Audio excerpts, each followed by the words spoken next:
अद्वितीय गहराई वाले अंडरकवर ऑपरेशन अजीत डोवल ने पाकिस्तान के लाहौर में 6 साल से भी ज्यादा समय तक एक स्थानीय मुस्लिम के रूप में अंडरकवर रहकर काम किया। उन्होंने उर्दू भाषा और पाकिस्तानी संस्कृति में इतनी महारत हासिल कर ली थी कि वे इसी की नाक के नीचे रहते हुए भी गुप्त जानकारियां इकट्ठा करते रहे और कभी पकड़े नहीं गए।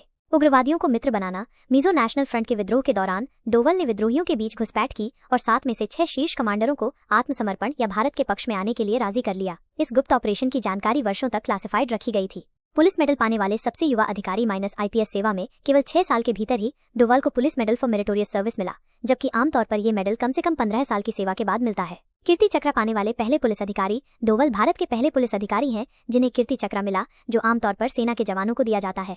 बंधक संकट में माहिर नेगोशिएटर। उन्होंने खालिस्तान लिबरेशन फोर्स द्वारा अगवा किए गए रोमेनियन डिप्लोमैट लिवियू राडू की रिहाई में अहम भूमिका निभाई और 1999 के कंडहार हाईजैकिंग कांड में भी मुख्य नेगोशिएटर्स में शामिल थे। गोल्डन टेम्पल में एस्पियोनाज ऑपरेशन ब्लैक थंडर के दौरान डोवल ने खुद को पाकिस्तानी इसी एजेंट के रूप में पेश कर आतंकवादियों का विश्वास जीता और महत्वपूर्ण इंटेलिजेंस जुटाई, जिससे ऑपरेशन लगभग बिना खून खराबे के सफल हुआ। खुफिया से आगे स्ट्रेटेजिक प्रभाव। डोवल की भूमिका सिर्फ इंटेलिजेंस या मिलिट्री ऑपरेशंस तक सीमित नहीं रही, बल्कि उन्होंने इंडिया की इकोनॉमिक सिक्योरिटी, साइबर डिफेंस और क्रिटिकल इंफ्रास्ट्रक्चर प्रोटेक्शन को भी नई दिशा दी। थिंक टैंक की स्थापना। सेवानिवृत्ति के बाद डोवल ने विवेकानंदा इंटरनेशनल फाउंडेशन नामक थिंक टैंक की स्थापना की, जो बाद में मोदी सरकार के कई प्रमुख पदों के लिए टैलेंट पूल बना। ये दुर्लभ तथ्य अजीत डोवल की असाधारण सूझबूझ, जासूसी कौशल और स्ट्रेटेजिक विजन को उजागर करते हैं, जिससे वे इंडिया के सबसे रहस्यमय और प्रभावशाली सिक्योरिटी लीडर्स में से एक बन गए हैं।